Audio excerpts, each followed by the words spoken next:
Ago, there was a small village called Elawani. The people were happy and peaceful. They farmed during the day, shared stories at night, and always helped one another. One evening, as the sun was going down, something strange happened. A man walked into the village. He was very quiet. He wore a long black cloth that covered his whole body. His face was hidden. No one could see who he really was. He walked slowly and gently said, "Please, I need food and a place to sleep." The villagers became afraid. They whispered, "Who is he? Where is he from? Why is his face covered?" But one kind woman named Mama Igioma stepped forward. She looked at the man with love and said, "You can stay in my house. You look tired." Her son Kalechi was not happy. "Mama, we don't know him. What if he is dangerous?" But Mama Igioma smiled and said, "My son, it is good to help people. You never know who they truly are." So the stranger stayed with them. That night, the village was not normal. Dogs barked for hours and would not stop. The wind blew very strong, but the sky was clear. There was no storm, no rain. Children had bad dreams. They cried in their sleep, dreaming of fire, glowing eyes, and scary voices in the dark. Kalechi could not sleep.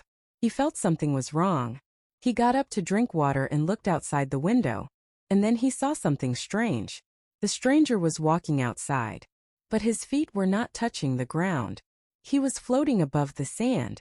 Kalechi's eyes grew wide. He ran to his mother's room. "Mama! Mama! That man is not normal. He is flying." But Mama Igioma said gently, "Kalechi, maybe you are dreaming. Go back to sleep." But Kalechi knew what he saw. Something was not right. The next day, the stranger acted normal. He helped Mama Igioma in the farm. He swept the compound. He smiled kindly at everyone. When a goat became sick, he touched the goat, and it stood up strong again. People started to whisper, "Is he a doctor? Or something else?"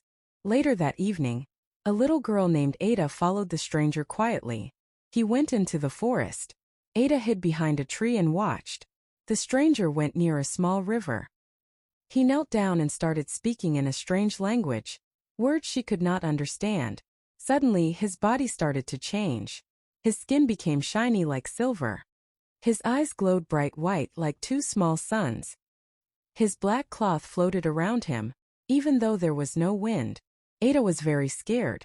She ran back to the village and shouted, "He is not human. I saw him. His eyes were glowing like light." The elders of the village gathered everyone in the village square. "Bring the stranger," said Elder Nwokidi. "We must know the truth." Everyone stood quietly as the stranger walked forward. Elder Nwokidi said, "We know you are not like us. Show us who you truly are." The stranger slowly removed his hood. His eyes were shining. His feet still did not touch the ground. But he looked peaceful, not angry. He spoke softly, "I come from a land far away beyond the mountains. A place where time is slow and the heart is strong. I came to see if human kindness still lives in this world." He looked at Mama Igioma and said, "This woman helped me. She gave me food. She gave me shelter. She never asked who I was. She only gave love." Then he raised his hand. A bright light came from it. Suddenly, the farms became green. The crops grew tall. Sick people became strong. Sad hearts became joyful. The people were shocked. But they were also thankful. The next morning, the stranger was ready to leave. Kalechi ran after him and asked, "Will you come back again?"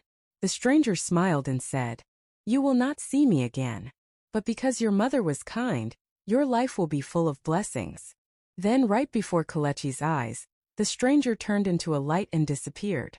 Later that day, Mama Igioma found a small glowing stone at her doorstep. It was warm and soft with light. From that day on, her farm was always full. Her family was never in need. People from many villages came to visit her and learn from her kindness. The village of Elawani never forgot the stranger. They told the story to their children, and the children told it to their children. The story said, "Be kind to everyone. Help those in need. You never know who you are helping. It might be someone sent from a higher place to test your heart." And because of that story, Elawani changed. People became kinder. They welcomed strangers. They helped each other more. The village became known across the land as the place of good hearts.